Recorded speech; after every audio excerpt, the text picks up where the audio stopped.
देखिए, साधारण नमक, थोड़ा बहुत भैया साधारण नमक के बारे में जान लेते हैं, है ना। साधारण नमक हाइड्रोक्लोरिक अम्ल तथा सोडियम हाइड्रोक्साइड विलयन के संयोग द्वारा बनता है। इसी लवण का प्रयोग हम खाने में करते हैं। इसे बड़े स्तर पर समुद्री जल से अन्य लवणों के पृथक्करण से प्राप्त करते हैं। इसे हम सोडियम क्लोराइड भी कहते हैं, है ना। अम्ल, क्षारक और लवण, ये आपका जो चैप्टर है वो खत्म होने वाला है। इसमें थोड़ा सा साधारण नमक था, उसके उपयोग है, फिर कास्टिक सोडा है, उसके बाद विरंजक चूर्ण है, फिर प्लास्टर ऑफ पेरिस है। इसको पढ़ करके ये पूरा चैप्टर हमारा खत्म हो जाएगा। अब देखते हैं सोडियम क्लोराइड के उपयोग। साधारण नमक को भोजन पकाने के अतिरिक्त परीक्षक के रूप में तथा अनेक रसायनों जैसे कास्टिक सोडा, बेकिंग सोडा, धावन सोडा, विरंजक चूर्ण इत्यादि के निर्माण में उपयोग करते हैं। फिर उसके बाद दूसरा क्या है, इसका प्रयोग सोडियम धातु तथा क्लोरीन गैस के निर्माण में करते हैं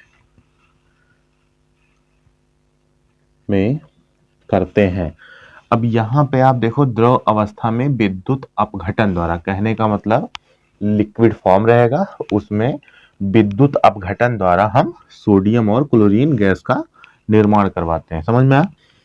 उन देशों में जहां भारी हिमपात होता है वहां पर नमक के बौछार द्वारा सड़क को साफ करते हैं। समझ में आया। यह बर्फ के हिमांक को कम कर देता है तथा बर्फ के निर्माण को रोकता है, जिससे बर्फ पिघलती है। अब देखिए, जब अधिक पसीना आने से शरीर की मांसपेशियों में ऐंठन अर्थात पानी के साथ NaCl, कहने का मतलब सोडियम क्लोराइड की कमी होती है तो लवण निर्माण या विद्युत अपघट्य विलयन को NaCl की कमी को रोकने के लिए लेना चाहिए।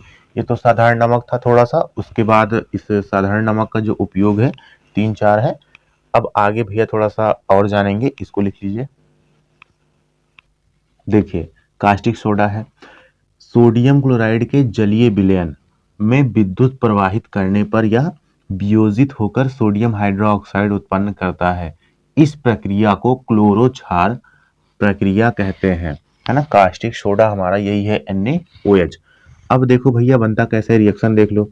सोडियम क्लोराइड और जल, ऊपर से क्या किया गया, विद्युत का प्रवाह किया गया, तो सोडियम हाइड्रोक्साइड, क्लोरीन गैस तथा हाइड्रोजन गैस का निर्माण हुआ, है ना। फिर उसके बाद देख लो कास्टिक सोडा के उपयोग। इसका प्रयोग साबुनों तथा अपमार्जकों को बनाने में होता है। दूसरा है कृत्रिम वस्त्र रेशें, कागज निर्माण, तेल शोधन तथा रंगकों एवं विरंजकों के निर्माण में होता है ना। यहाँ लिख लो, होता है। ये तो कास्टिक सोडा खत्म हो गया। अब देख लो आप विरंजक चूर्ण। विरंजक चूर्ण का जो रासायनिक नाम है भैया, कैल्शियम क्लोरो हाइपोक्लोराइट या क्लोराइट ऑफ लाइम या फिर क्लोरीनेटेड लाइम, है ना। इन तीनों में से हम कुछ भी कह सकते हैं या फिर विरंजक चूर्ण भी कह सकते हैं, साधारण नाम है उसका। फिर उसके बाद यहाँ पे सामान्य नाम में क्या है, विरंजक चूर्ण। और सूत्र क्या है भैया, CaOCl2। अणुभार कितना होता है, 127। निर्माण भी देख लो। विरंजक चूर्ण का निर्माण शुष्क बुझे हुए चूने पर क्लोरीन की क्रिया द्वारा किया जाता है। Calcium hydroxide plus chlorine gas, यहाँ पे हमारा क्या बना, विरंजक चूर्ण और जल। एक चीज देख लो, अणुभार कितना है, 127 है। देखो अणुभार कैसे निकलता है। कैल्शियम का जो भार होता है, परमाणु भार, वो होता है 40, प्लस कर लो। ऑक्सीजन का होता है 16, उसके बाद क्लोरीन का होता है 35.5 अणुभार। तो 35 दूना 70, 71। कितना हो गया, अब इन सभी को जोड़ लो आप। 71, 40, 16, 7, 7 × 10, 10 2 12, 127, है ना। इस तरीके से अणुभार निकलता है। ये तो भैया रिएक्शन हो गया। अब क्या करते हैं कि विरंजक चूर्ण का उपयोग वगैरह देखते हैं, कैसे क्या काम करता है, कहाँ पे होता है इसका काम। इसको लिखो आप लोग, तब चले आगे। अब देखिए भैया भौतिक गुण। भौतिक गुण में क्या है, यह हल्के पीले रंग का चूर्ण है। यह जल में अल्प विलेय होता है ना। क्यों, क्योंकि भैया इसमें अशुद्धियां पाई जाती हैं। यहाँ पे हमने लिखा हुआ है इसका जलीय विलयन दूधिया होता है, इसमें से क्लोरीन गैस की गंध आती है। अब इसके रासायनिक गुण देख लो आप। जब हम गर्म जल से क्रिया करवाते हैं विरंजक चूर्ण का, तब क्या होता है, क्या बनता है, कैल्शियम हाइड्रोक्साइड और क्लोरीन गैस। यहाँ पे हमने लिखा हुआ है कि विरंजक चूर्ण को जब जल में विलय कर गर्म करने पर क्लोरीन गैस मुक्त होती है। यहाँ पे देख लो विरंजक चूर्ण है, फिर जल है, इसको गर्म किया जा रहा है तो कैल्शियम हाइड्रोक्साइड तथा क्लोरीन गैस हमारा बन रहा है। फिर उसके बाद देख लो ऊष्मा का प्रभाव। ऊष्मा के प्रभाव में क्या है भैया,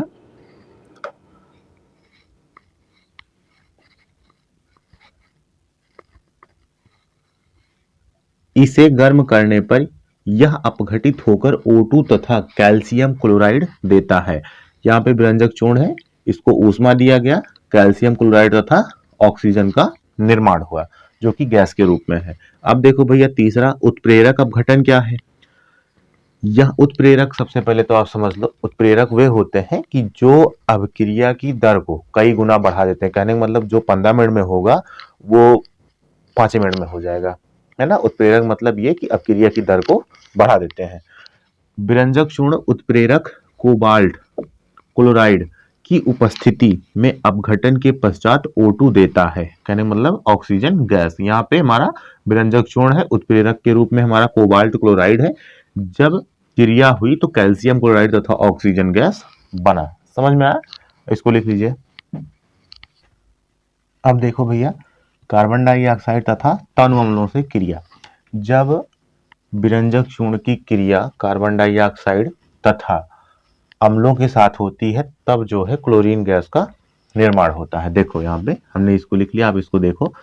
विरंजक चूर्ण है, उसके बाद कार्बन डाइऑक्साइड गैस है, जब ये दोनों आपस में क्रिया किए तो क्या बना, कैल्शियम कार्बोनेट तथा क्लोरीन गैस। ठीक नीचे आप देख लो विरंजक चूर्ण है, सांद्र सल्फ्यूरिक अम्ल है, यहाँ पे सांद्र नहीं है तनु है, कहने का मतलब पतला। सल्फ्यूरिक अम्ल है, जब ये दोनों आपस में क्रिया किए तो क्या बना, कैल्शियम सल्फेट जल तथा क्लोरीन गैस। अब देखो विरंजक क्रिया क्या है ना, 5वां नंबर, ठंडे तथा तनु अम्लों की अल्प मात्रा से, तनु अम्लों में क्या है भैया, सल्फ्यूरिक अम्ल है और हाइड्रोक्लोरिक अम्ल है, से विरंजक चूर्ण की क्रिया द्वारा हाइपोक्लोरस का निर्माण होता है। सूत्र देख लो HOCl, जो अपघटित होकर नवजात ऑक्सीजन देता है, इस तरीके से ब्रैकेट के रूप में O। यहाँ पे विरंजक चूर्ण है, तनु सल्फ्यूरिक अम्ल है, ये दोनों आपस में क्रिया किए तो क्या बना, कैल्शियम क्लोराइड, फिर कैल्शियम सल्फेट बना, उसके बाद हाइपोक्लोरस बना। अब यही हाइपोक्लोरस अपघटित होकर विघटित हुआ, जब टूटा तो हाइड्रोक्लोरिक अम्ल मिला हमको और नवजात ऑक्सीजन। इस नवजात ऑक्सीजन का जो काम होता है वो रंगीन पदार्थों को रंगहीन करने का काम होता है। ठीक है, यहाँ पे ये चीज देख लो, बाकी एक लाइन नीचे पढ़ो। इस नवजात ऑक्सीजन के कारण विरंजक चूर्ण कीटाणुनाशक तथा विरंजक की भांति कार्य करता है। समझ में आया, लिखो इसको। छठा देखिए भैया, ऑक्सीकरण गुण।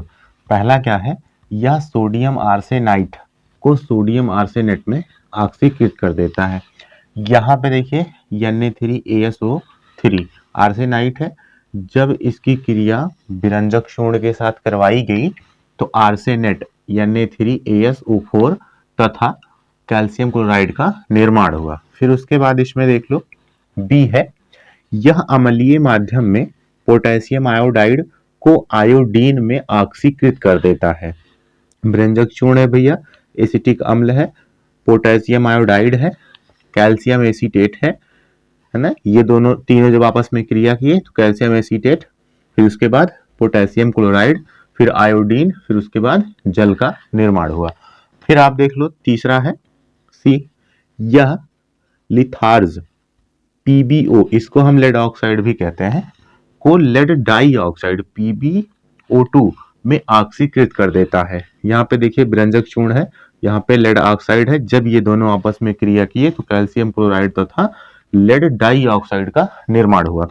फिर इसके बाद इसका उपयोग देख लीजिए भैया। विरंजक चूर्ण का प्रयोग विभिन्न पदार्थों जैसे कपड़े, कागज, जूट, लकड़ी आदि का रंग उड़ाने में, विरंजित विरंजित करने में, विरंजित मतलब वही कि रंग को उड़ाना, किया जाता है। फिर दूसरा है जीवाणुनाशक के रूप में। तीसरा जल की शुद्धिकरण में। चौथा ऑक्सीकारक के रूप में तथा चीनी को सफेद करने में। पांचवा है क्लोरोफॉर्म के निर्माण में। और जो छठा है भैया वो ऊन को सिकुड़ने से बचाने में इसका उपयोग होता है। ये आपका विरंजक चूर्ण समाप्त हो गया। लिख लो इसको।